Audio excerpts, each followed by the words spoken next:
собственно, и моя система основана на, прежде всего, уходе от подражания, на том, чтобы можно было раскрыть, реализовать потенциал каждого человека, даже если они сидят в одном классе, в одной студенческой аудитории.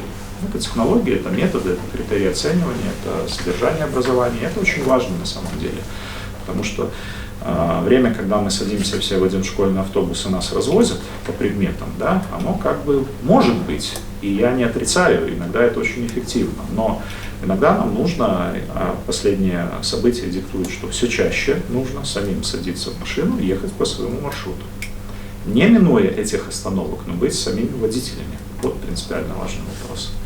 То есть индивидуализация в образовании, она должна быть, понимание, кто я есть в этом мире, в какой стране я живу, какие мои цели, какие мои стратегические цели, какая моя миссия, в конце концов, жизненная, вот такая необходимая.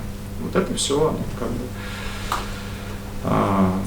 диктует тому, чтобы войн было меньше.